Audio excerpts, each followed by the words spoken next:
Welcome to the Industrial Talk Podcast with Scott Mackenzie. Scott is a passionate industry professional dedicated to transferring cutting-edge, industry-focused innovations and trends while highlighting the men and women who keep the world moving. So put on your hard hat, grab your work boots, and let's go. All right, we have a quick intro. You know why we have a quick intro? Because we have a long conversation. And the conversation, the individual in the hot seat, Jim is his name, Jim Mayer, and he is a podcaster, but he is a manufacturing juggernaut, and he understands what's going on in the marketplace. We talk about why it's important for you, industry, to consider amplifying your voice, talking about what you do, and use today's marketing platforms to be able to help you succeed in the future, and much more. Let's get cracking. So Jim and I, we go to Vince. We circle, we're gathering around and talking and having a good old time. And it was just one of these things where I thought, I want to know why. Why do you do what you do? He has a huge heart. He just has a huge heart. He's super passionate about your success and providing and elevating individuals who have solutions. It's an amazing conversation. It's got a lot of pepper in it, but you need to subscribe. If you're in the world of manufacturing, this is a must subscribe podcast, because like I said, his heart is in the right place. He wants to help you. He is prolific. He doesn't stop. You go out to his stat card, he doesn't stop. He has boundless energy, and he's passionate. Boy, is he passionate. There it is. All right. I said I was going to make this short. I'm making it short. Here's Jim. Yes, he is here. You're saying to yourself, Scott, how in the heck, how did you get Jim on your podcast?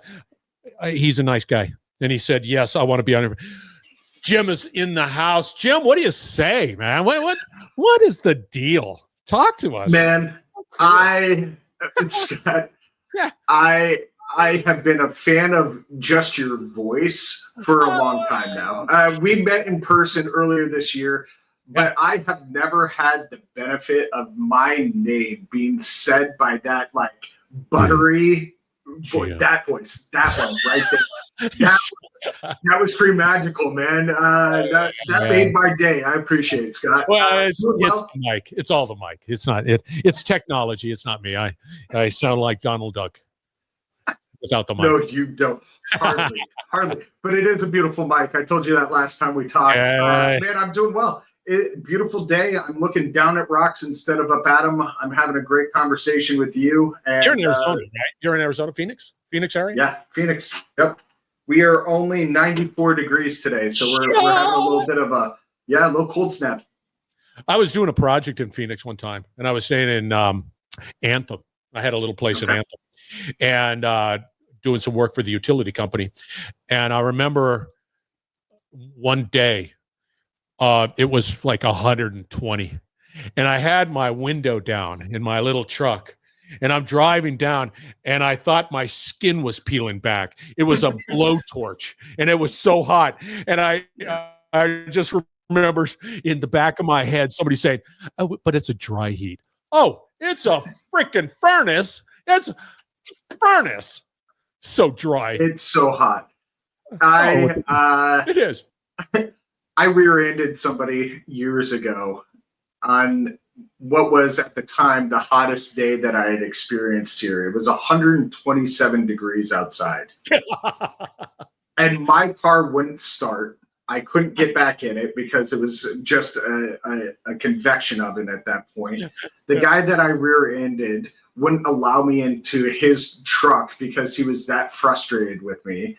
And so I stood outside with a golf towel over my head trying to give myself shade, and people were stopping by with bottles of water because I was just that miserable looking on the side of the road.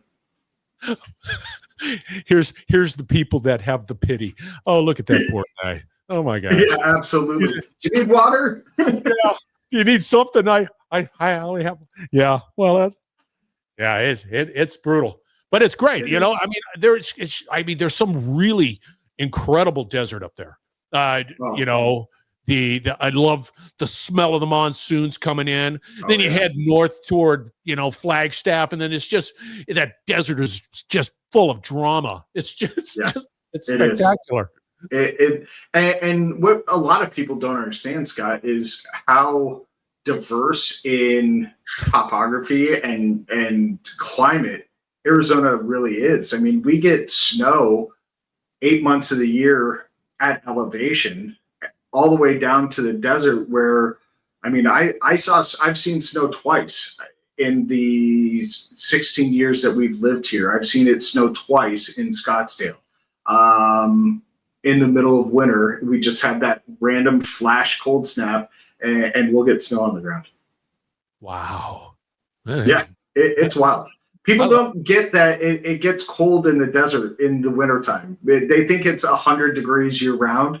We have to like cover our plants to keep them from freezing and drip the faucets outside so that the pipes don't freeze and all that kind of stuff.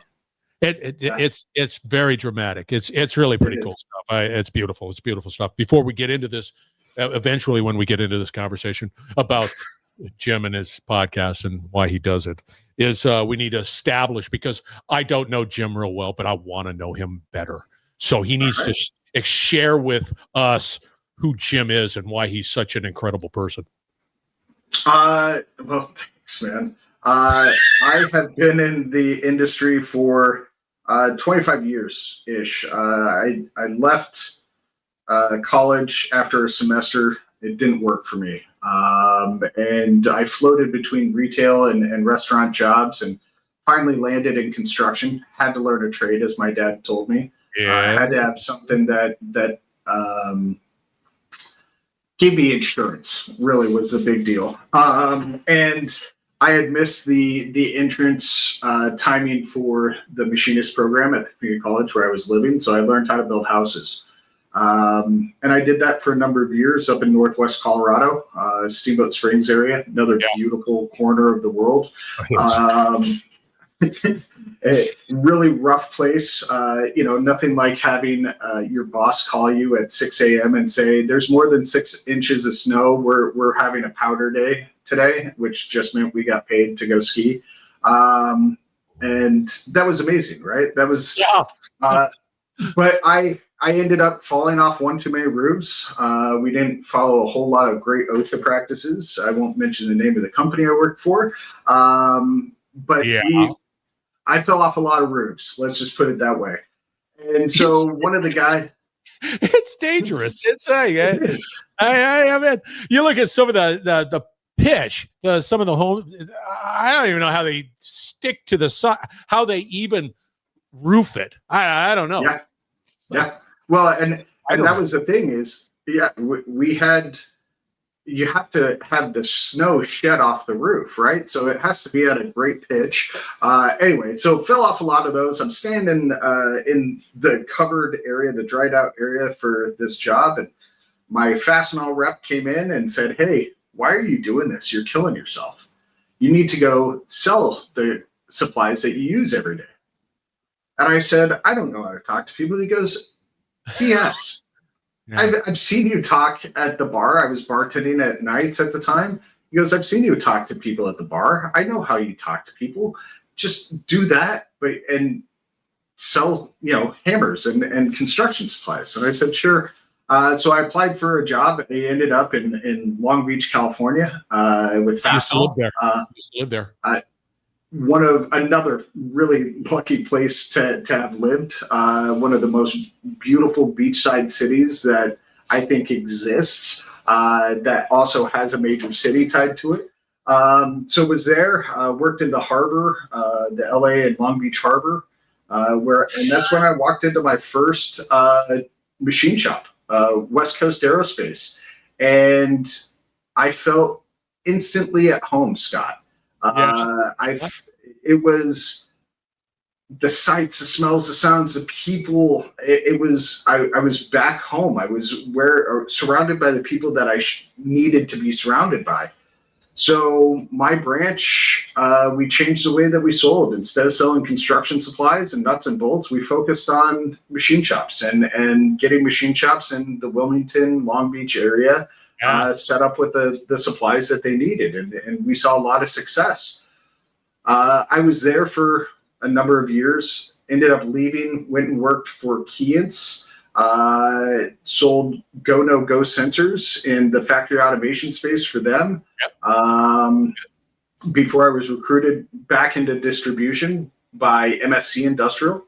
Was with MSC for about a dozen years, served in a lot of different roles: program manager, branch manager, salesperson, but finally got to a point where I didn't want to climb a corporate ladder anymore, and left the corporate world to go work for the NTMA, National Tooling Machining Association, where I got to serve machine shops. When I started, they had about 1,400 members, member machine shops across the country.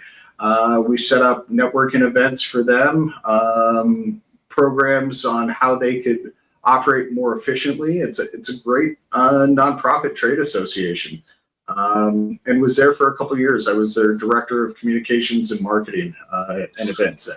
So something that just never really liked talking is all of a sudden in the world of talking all the time and communicating. Constantly. Constantly. I always think God has a sense of humor. It's like, absolutely. Oh, right here. No, we'll put you here. Okay. Yeah.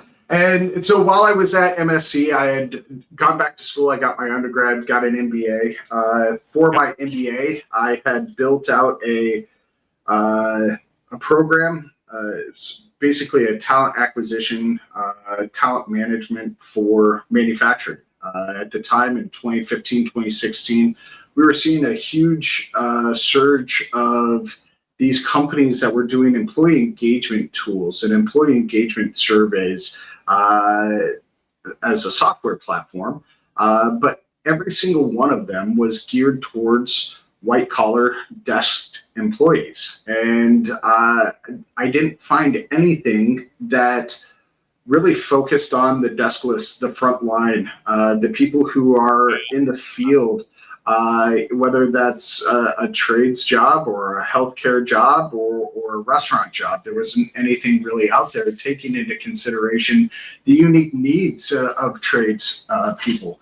So I, as my project for my MBA, I built that out, and I loved every minute of building out this program. It's an engagement survey. It's an assessment tool, talent management tool for the skilled trades. And when I went to the NTMA, at the time, there wasn't a big push for that in our space. So I just kind of did it on the side. I sold some companies the link to administer the survey on their own, a couple $100, and they could understand the sentiment of how their employees felt working for them. And it was successful to a point, and people enjoyed having that data. So I, in 2018, had the idea that I needed to go out on my own at some point and help manufacturers. Yeah, help manufacturers understand how their employees feel about working for them. And right before COVID, I have to jump in because you also, let's say I'm a manufacturer. I'm getting this information. I see what my front end looks like, what they feel, or what their insights might be. Do you take me, owner of the manufacturer, and say, okay, this is where we need to go, and you shepherd me along? And do I say, yeah, Jim also helps me sustain whatever the results are? I didn't at the time. At the time, it was just the survey. I do that now. So as I when I left the NTMA, I was going to go out on my own, and I got a call from a friend of mine after I left the NTMA. I left without another job really lined up because I was going to launch my own thing, and I got a call from a friend of mine who said, "Hey, I need help. I need you." And so I went and worked for an organization called Big Kaiser, OEM of boring bars, tool holders, and I helped them with their tool presetter department. Ran their tool presetters from Speroni, that department. But along the way, I also helped them with their change management as they were going from family-owned, U.S.-owned organization to a Japanese corporate-owned organization. They had 2 years that they were transitioning, and that's yeah, a lot of change. A lot of change. A lot. And so I helped them through that transition. Left at the end of 21, and went full time into my company. And I came in hot, and I failed every way possible because the first failure was, even though I knew this industry very well, I came in and called myself a culture consultant for manufacturers.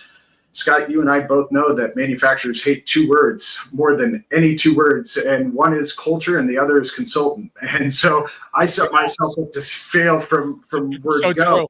true. I bristled. I just said, I don't know about that there. I wish I was back there and just maybe help a little bit because I'm bristling. Yeah. I didn't do I didn't do the due diligence side of that very well on how I was going to position myself, but failure led to ultimate, success in us talking today. Right. Yeah. But to answer your previous question, I go in, I help them assess their culture, where they currently are, the employee sentiment, their employee engagement level, where they want to be as a culture. I help them define their mission, vision, and values. I help them understand how they need to live those values, the behaviors they have to live those values, to live that mission, to live that vision. And I do ongoing trainings for the clients that I still have in soft skills, active listening, leadership development. I help companies build out performance management frameworks and onboarding frameworks and things of that nature to really help the entire employee experience. But that's like less than 10% of what I do, because what I've found, Scott, is the market, they love what I have to say about culture, but they don't love having somebody come in, and they don't love to feel judged about it. And so what I have done over the course of the last 3 years is I started a podcast, which has now turned into 4 shows that I do. And it's a lot of fun. And that's the bulk of what I do now is I create content that hopefully resonates and helps change the industry. See, you're a trailblazer. That great story, by the way. I didn't mean to just gloss over. I want to be a good listener. I want you to walk away from this experience saying, what an active listener. What a great guy. Just your body language alone, Scott, it tells me that you're active listening. You're leaning forward. You're engaged. You're not. I'm hanging on your word, baby. I look at that. That's me. I love it, baby. I love it. I love it. I have to step back real quick. You were in Long Beach. I lived in Long Beach. I did not know that. Yes, I lived in the Wrigley area, which is a 2-block area. Well, it's a historical district. It did that. Yeah. And when you start talking about the where you were working, Long Beach Harbor, did you go to San Pedro? San Pedro, Wilmington, both LA and Long Beach Harbor. Yeah. So I was working as a transmission lineman, a journeyman for Southern California Edison. And so the getaway towers, these were the tallest ones I've ever climbed. And they were they were coming out of the Long Beach generating, going across the harbor, and at 475 feet. I'd have to climb. No kidding. The big trucks look like just little ants. Like, I bet. It is climbing. And the rope you had to haul up, that explains those muscles of yours, man. No, you don't ask me to do that again, man. Anyway, I'm sorry. I digress. By the way, I grew up in Barstow, and I know you went through Barstow to go to Vegas. Yes, absolutely. I sure did. Dang. Yeah, there you go. You've been all over. Yeah, it's seasoned. It's all this salt and pepper. It's mostly salt, not much pepper anymore. Like, not yours. Like, yours is salt and pepper, your beer. Yeah, I got the salt and pepper going. Yeah, I love it. Salt. I'm just whatever, clay looking. I don't know. All right, let's get into that podcast. Yeah. Why? What was that? What was that? I know my story when I said, hey, I got a podcast. It was just simple as that. I'm driving. I got a podcast. I don't know where that came from, but it came from someplace. Why? What was that force behind you? Great question and fun story a little bit. So when I first started my company, I did a email campaign to about 8,000 shop owners that I knew. And it was all on soft skills in being a way to build the culture that you want. And I got responses back from people, everything from F you liberal snowflake, soft skills don't belong in manufacturing, to no thanks, to just F off. But for every 4 or 5 negative responses I got back, I got one from somebody saying, we've got a great culture.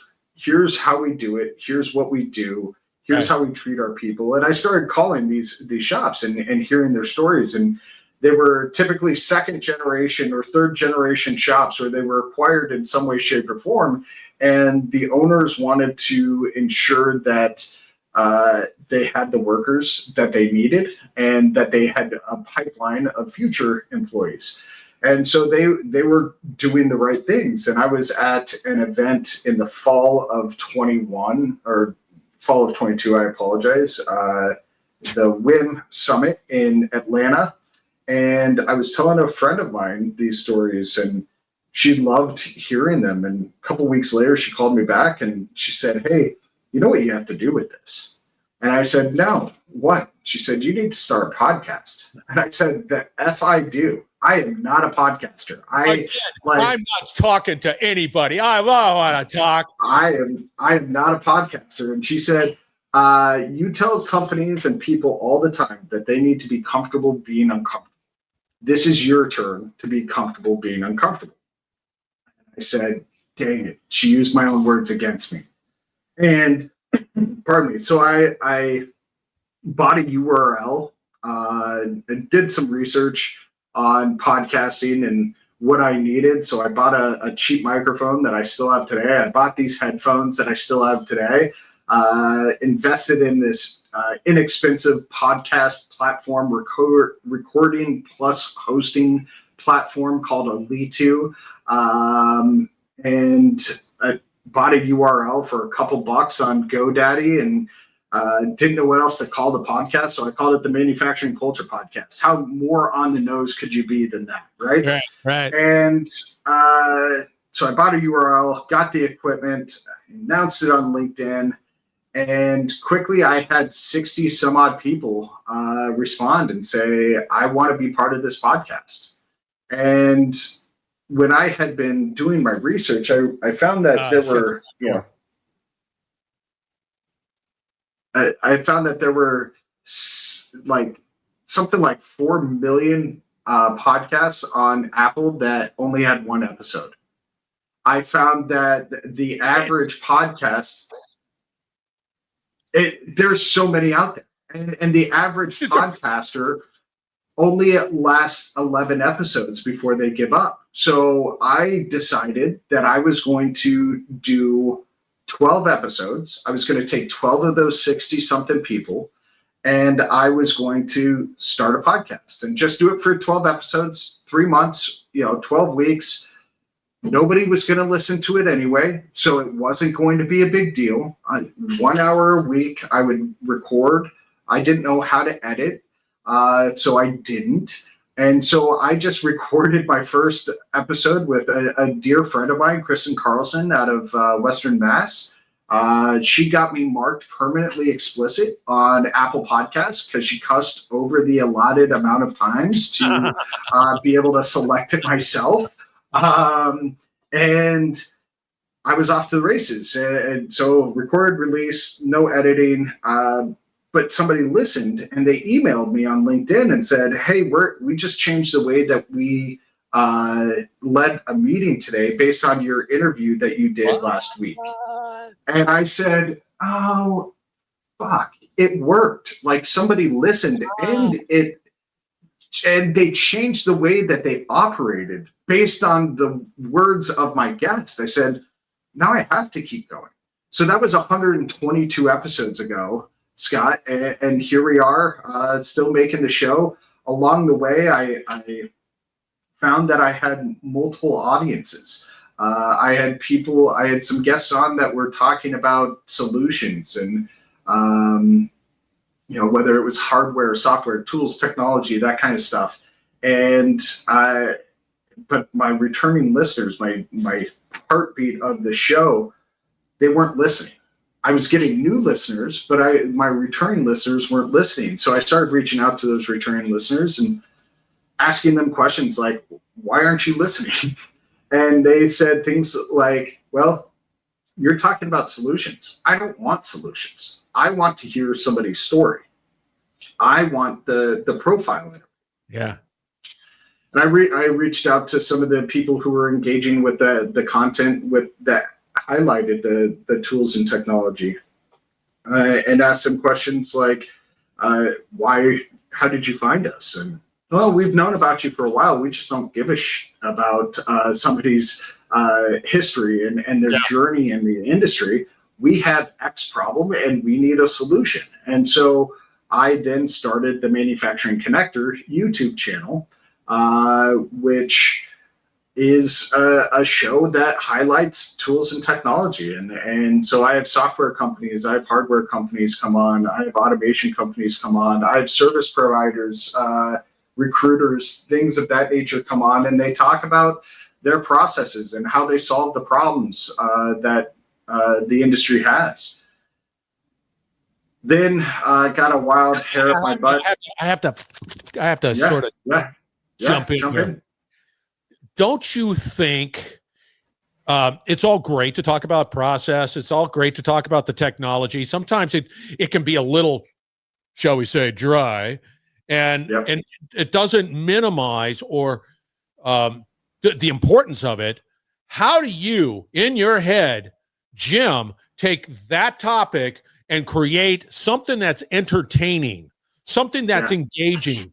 I'm always fascinated by that because I think it's incumbent upon me to try to say, collecting data is not known to be dead sexy, but how do we create that buzz? Tell me about that. It's all about for me, it's all about creating the narrative arc. And I do, this is the one show that I actually do a lot of pre-work for. My Manufacturing Culture podcast, I have 4 common questions I ask every guest. Everything outside of that is just natural conversation. With the Manufacturing Connector on the YouTube show, I do a lot of pre-work. I research the brand itself. I research their tools. I need to understand as much as I possibly can, based on internet research, what that narrative arc is going to be. I just recorded one this morning with a guest that actually came from our time at Hex Live.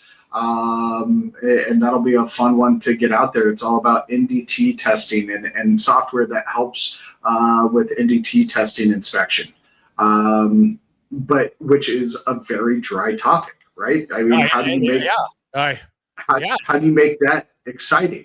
I need a moisturizer for that one. I like it. And it's creating that narrative arc. So I started off with the origin story. How did this company come about? Then we get into a problem statement and we discuss what the actual need is that their solution fills. We talk then about the solution itself. We talk about their ICP, their customer profile, right? The customer that they want buying their product. Yeah. Then we do a very short demo of the product itself to show it in action and how it can relate to that ICP.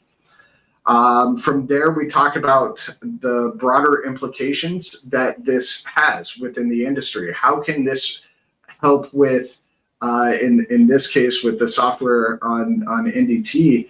We talked about how can this help with digital transformation efforts in an industry that we see 67 to 70% of digital transformations fail. How can this? It's visible. It's horrible. Yeah, it's so visible. how can we help? Yeah. That digital transformation come along by utilizing a software like this that has very targeted solutions for very targeted problems.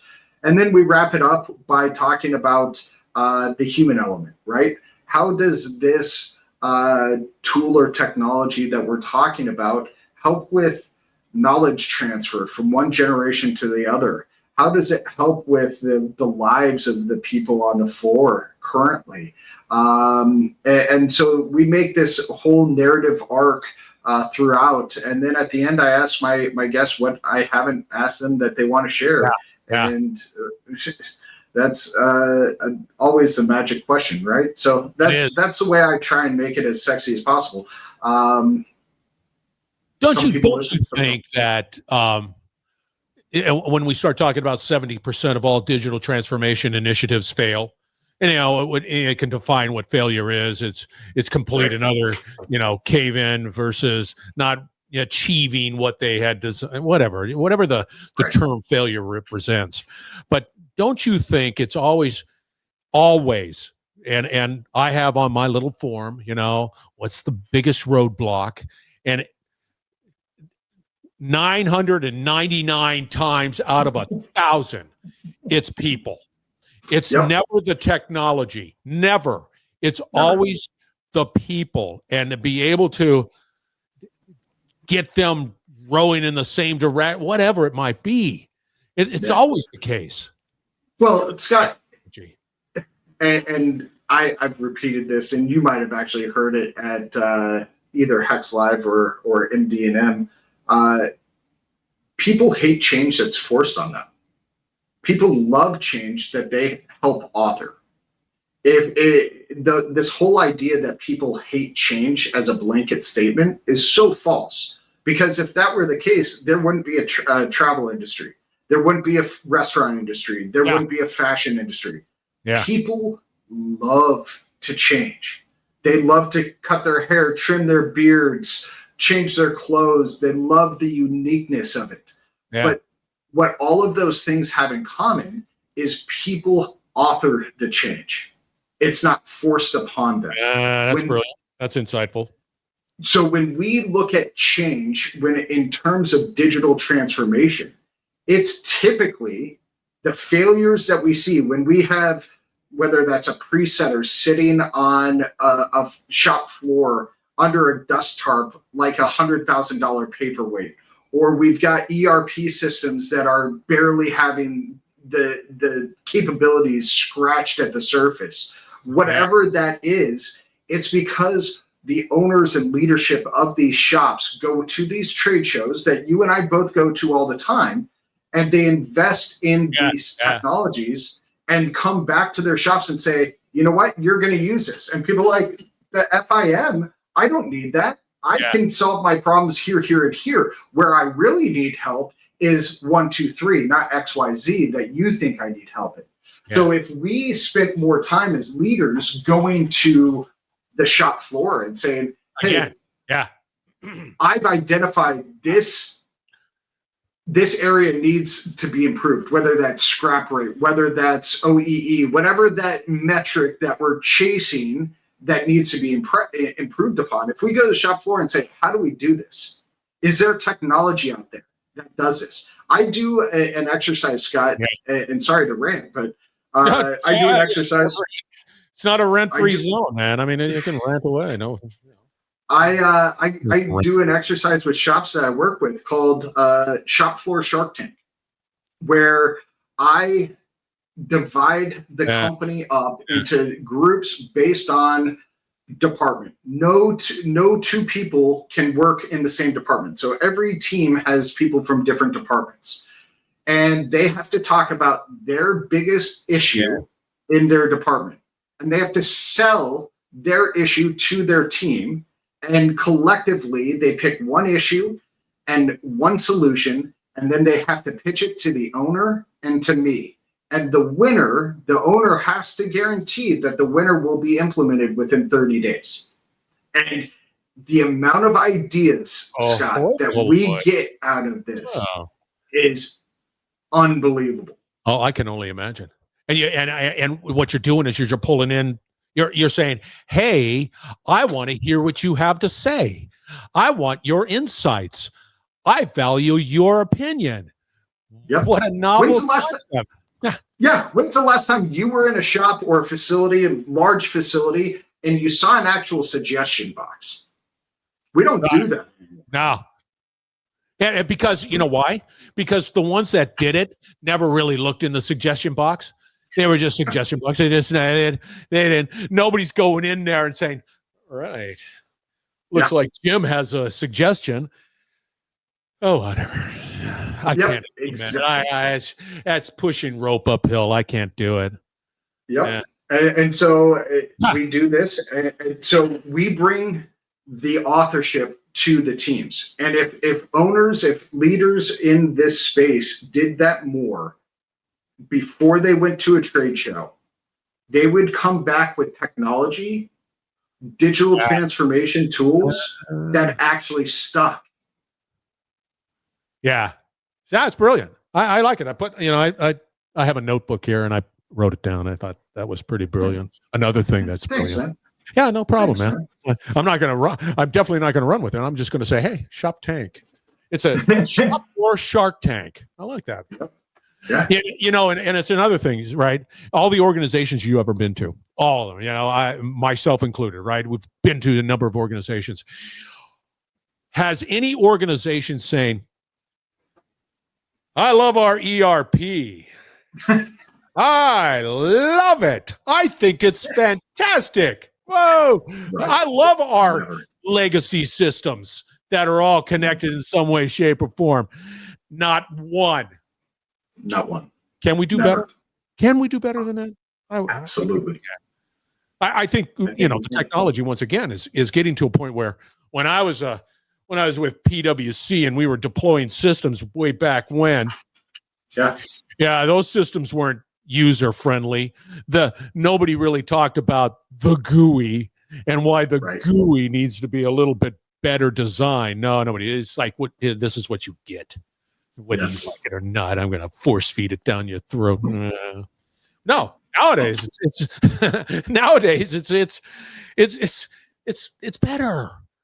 Yeah. It's just you gotta pull in. I mean, I believe the key is pulling in those people in the front and getting it. Yeah. And all of a sudden, you're not going to get the same response. It's the people that are the roadblocks. Absolutely. And as service providers, as software companies, as tech companies and tool companies, we need to do a better job of providing the why for the floor. Right. And I think that's part of the missing element as well. Yeah. Shop owners don't know how to position the why to the floor once they buy these tools and technologies. So they then default to what's easy, what's known, and that's what's easy and what's known is that top-down forced command and control approach of I bought it, so you're going to use it, right? If we connect the dots and make it easier for people to understand, it'll be easier to implement. Yeah, and what's interesting is that we start pulling in the realities of AI, and the AI is going out. I'm grabbing that data. I'm normalizing it. I'm making it relevant, and then I'm spitting out tactical, insights. And if that data is just being pencil whipped because the front line people, everybody doesn't like the system, well, Right. you're not even taking advantage of maybe the wonderful, brave new world of AI and how that's going to, Absolutely. shape your business for the future, make it Absolutely. more resilient. Yeah. You brought up Brave New World. I often wonder what Aldous Huxley would have thought of AI and the time that we're in now. Anyway, I digress. No. I'll throw something out for you. This is something that I've been noodling on. Outside of the fact that I'm standing firm. I'm not going to be one of those AI guys where the portion of my brain just atrophies because I just don't develop it anymore because AI has taken that portion of my brain. And so I don't want that. But as time goes on, what makes AI so interesting, large language models, so interesting, is that you and me and the countless of individuals that are producing content, information, pinging the World Wide Web, right? Eventually, I see this is just me. I don't know. Eventually, everything will be driven by AI, and then there will be nothing new. I don't know. I'm just sort of. I don't disagree with you. I don't disagree. So part of what I do, I have certain parts of my day carved out for certain like stupid bits of life, right? So I carve out a little bit of time to go through the manufacturing subreddits on Reddit, right? Lots of great stories, source material for conversations that I have on different podcasts, right? The other one is I scroll through Instagram, very image-oriented social media. The amount of AI-generated content that exists on TikTok and Instagram right now, there are entire pages that are dedicated to AI-generated videos and clips. Yes. And it is mind-numbing as fuck. Pardon my language. Yes. But it is mind-numbing. And B, it's repeating themes that we have been talking about forever, right? Yes. There is, to your point, zero original thought, zero original idea. And so that's why when a show like yours, a show like mine, Chris's, the Automation Ladies, Megan's, comes out and we have authentic, Greg Christensen, when we have authentic conversations, that's why those moments are sticking out. And that's why we're getting the traction we're getting, because in this mind-numbing landscape on social media of AI-generated BS, we are bringing authenticity and that human element back to the trade. Absolutely, man. Stand firm, baby. Stand firm. Keep producing. Keep doing that. I have one more question because you're very engaging. I have one more question. So I was thinking about this. So, and it's a little weird. Don't judge me, Jim. So I was thinking about beautiful. I have a granddaughter. I think she's just absolutely the most beautiful thing on planet Earth, right? Beauty. And it's just in it. And that beauty touches my soul in such a unique and profound way, right?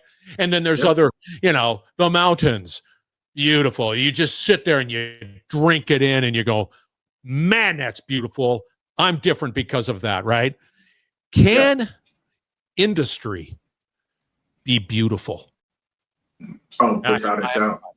What I hate to catch you off guard on this because I've been thinking about it and I have an idea.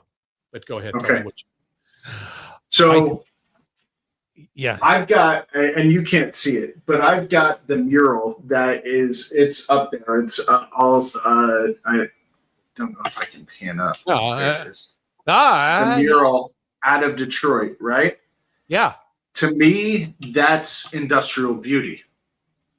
The idea that humans can all work together to achieve manufacturing something massive is beauty to me. Go ahead. Yeah, and you're absolutely spot on. Case in point, you're absolutely right. Let's just talk about SpaceX, that rocket ship that has been put together, that massive structure that is going to fly, and then you get the perspective of how little people are next to it, and you're thinking to yourself, beauty within industry always resides in the individual and the people, and that's where you're at. Absolutely. That's the beauty of industry. It's the people, and it is. It's the people that can produce cool things like this on site, laser cut, whatever that is. It's right there. That's cool. Awesome. Like, well, I love that. Yeah, that's cool. But people, it's all the people. You're absolutely right. And you look at the different personas, right? And even the grumpiest people in this industry are beautiful because of their contribution to this industry, their knowledge, their ability. Some of the grumpiest people are also the most willing to share their knowledge. It's just, is the next generation willing to listen, right? Yeah. And are they able to connect in a way that knowledge is able to be transferred? But the people of this industry are the beautiful parts, right? Yes. They are the components. They are the ones who built the middle class, who can rebuild the middle class, who are just, they're craftspeople, they're technicians, they keep this world moving, and they do it with a smile. That's pretty amazing. Nah, you're absolutely right. And come full circle. That's why I believe I do podcasts, you do podcasts. It's always the human element associated with that. And I can geek out like the next individual and look at that robot or look at that, what I can geek out, but it's just, I can't help but recognize the human element that went into doing that. That just, my mind gets blown. That's the beauty. There you go. And the effect on the humans afterwards, right? That robot that we saw at Hexagon Live. Yeah. How is that robot going to change human lives on factory floors, right? To me, that's the beauty behind it. If we are able to change lives for the better, then this industry is doing the right thing. Yes, and it is. We are. They are. People. It's an exciting time. I wish I was younger. I wish I had some pepper in my beard, not so much salt. No, I'm here. I'm soldiering on. I'm going to continue to carry the torch and be real and not let my brain atrophy because of AI. I appreciate that. And I want to bring this whole conversation, the beauty of humans, back to your post you made recognizing a couple of us in the space, Greg, myself, Nikki, and Chris. And there was a comment on there that really it resonated with me on that human element level. And that comment talked about the monkey and the bananas. And is this just another moment to go, like and subscribe? And is that what you're doing here, Scott? Love what you're doing, but and so that comment was a moment that I needed, because it gave me the wake up call that I needed, Scott, to say, am I still doing this for the right reasons? Yes. And the answer is, some of my actions could lead people to not believe that I was doing it for the right reasons. So now I need to relook at how my actions are perceived, and is the intention there, right? Am I doing things to advance the industry, or am I just another talking head that's going to repeat the same issues that we've talked about for the last 25 years without posing any solutions or talking to people who can pose solutions, right? And so I mean, I love the post out of you. Thank you very much. You're a kind soul. But I loved that comment from that person. I loved the ability that he had to be vulnerable on a space like LinkedIn and on a post about content creators and people who are creating things in the most vulnerable way possible for the industry. The moment that they took to question, I loved it. It was so interesting because it's normally it's like, hey, thumbs up, hey, like what you, hey, it's the typical engagement, and which it's fine, it's all good. I wanted to just make sure that I wrote down my purpose. I'm refining my purpose here. And so I'm going to continue to refine my purpose because I believe it drives and keeps me focused on what is right, on why I do what I do and what you do. And anyway, I truly believe you and others have this noble purpose. You can't give up. You can't stop. It's from my perspective, an obligation on your part to continue to highlight the people, the solutions, the industry, so that we continue to are better. We're just better. So I wrote this down. I believe my purpose, as I continue to refine it, don't jump on me, to educate industrial markets or educate industry and bring order and access to information. Now, I'm going to pull in a personal part. There's got to be a people. There's got to be. But anyway, that's your obligation, and that's what. And everybody that I've come in contact, the people that saying, "I'm just doing it because I've got this. I'm doing it because it's about me." I don't want that. Anyway. No, and you're right. I don't do this for me. I don't do this for my ego. I could make a whole lot more money if I just said to an organization, I'll parrot whatever you want me to. I'm not it'll all be a surface level. I could make way more money if that were the case. But I refuse to do that for myself. I refuse to jump into this whole follower count conversation. I don't care.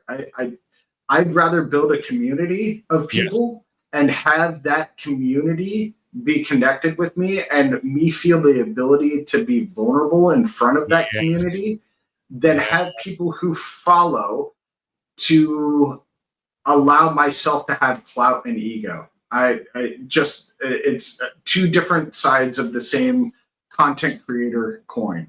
And here's one last thing. Vanity metrics. Yes. I get to the point where, hey, did somebody give me a thumbs up? Like, really, does that really mean anything? That's vanity. No, it's the information that we're so fortunate to be able to be a part of, truly impact and help industry and individuals, 100%. Succeed in whatever that definition might be.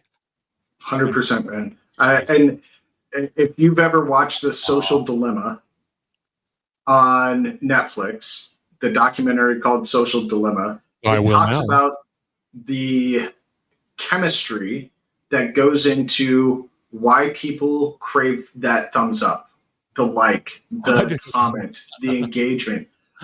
It releases serotonin, so it becomes like a drug to get those likes. It's up there with any other serotonin inducing behavior, whether that's drugs, alcohol, adrenaline, and skydiving.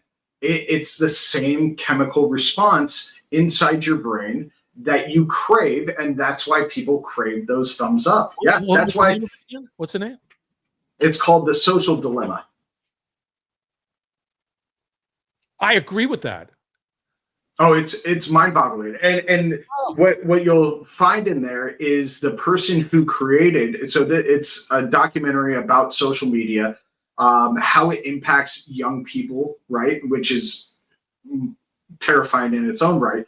But the person who created the like button for Facebook says that that is the biggest mistake, the biggest regret that they have ever done in their entire career, because they created this serotonin chasing button that anybody could hit.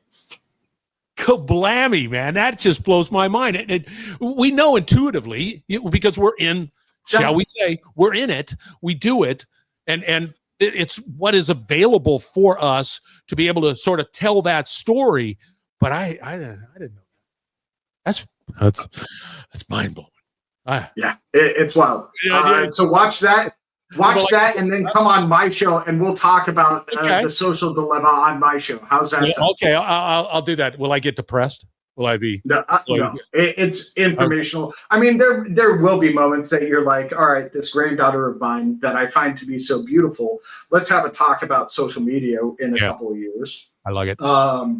But depression, no, definitely pause and think. And what I've had to do is reorganize on my phone my own expectations of myself when it comes to social media. What social media am I going to allow to be on my phone versus what social media do I force myself to access from a desktop?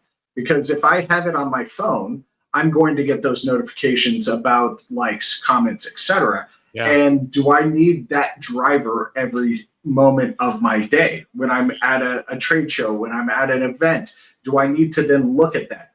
Or can I access it from my desktop and carve out certain areas of my time every day to access that information, which just limits that brain response? Yeah. See, this is interesting. That's like you said, it's a whole nother conversation, but it's one of those conversations that is necessary because whether we like it or not, podcasts are not going away. So companies need to just recognize the fact that podcasts are not going away. And the reason they're not going away is because it's a great medium to be able to tell your story, to be able to amplify your message and, touch customers where they maybe are listening. So it's just, and we just have social. I'm not going to launch a multi-million-dollar campaign on some sort of channel. It's just not going to happen. It's not. So it's available, but you better start embracing it and figuring that out. Oh, there you go. Jim, what's the best way to people get a hold of you? And I just have one more last comment. You are the record holder for the longest podcast I've ever done on Industrial Talk. Congratulations. Really? Cheers. I love that. I will take that. I'm watching the time. I'm going, oh, man, it's going to suck my my computer resources down to a nothing. How dare he? I apologize, but this was a great conversation. It was fun. So how did they get a hold of you? What's the easiest way is to find me on LinkedIn as we talk about social media. LinkedIn, Jim Mayer.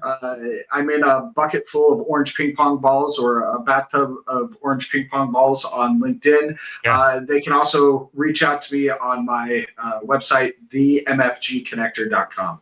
I've got them both up here. I've got your stat card as well as your website. Perfect. And of course, just like everybody else, you use blue too. Everybody uses blue. Blue on the website. Yep. I love that blue. Yes, on a website. It's just blue. 5cc 4EC is the hex code for that color on there. I love that color. I mean, my son bought me a watch band of it. I don't know what it is. It's that and this kind of charcoal gray, and I'm a happy dude. I agree. I remember. I digress. Before we wrap up, I remember when I ventured into this whole world of podcasting, and I was being inundated through a tsunami of information on things like color. Like, well, that's that color is, color tone, whatever, blah, blah, blah, blah, blah. And I'm going, I don't even know what you're talking about. It's gibberish. What am I supposed to do? And the learning curve was just sort of upside down. It was like, I'm nosediving. I'm upside down nosediving. But you persevere. You make it happen.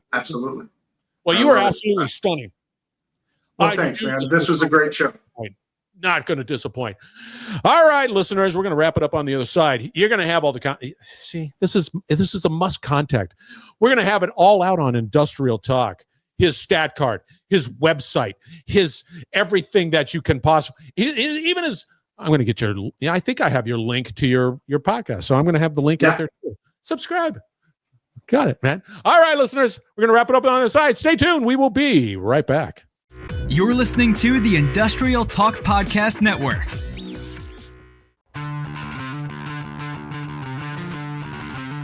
Yeah, Jim Mayer. You need to reach out to him. Stat card out on Industrial Talk. Podcast out on Industrial Talk. Website out on Industrial Talk. Where do you go and make sure that you connect with him? Well, all roads lead to Industrial Talk. How about that for a conversation? That was fun. I really enjoyed the energy. He made it simple, made it easy for me to chat. It was about him. He's interesting. All right. Again, Industrial Talk is here for you. You need to amplify your message? Well, you need to get on his podcast, and you need to get on my podcast. We need to be able to amplify. We want you to succeed in a big way, and it's easy. You go out to Industrial Talk, you click connect with me, you talk to me, and we're good to go. It's easy peasy. I'm also out on LinkedIn. You can find me. All right. Be bold, be brave, dare greatly. I say it all the time. Hang out with Jim. You will be changing the world. We're going to have another great conversation shortly, so stay tuned.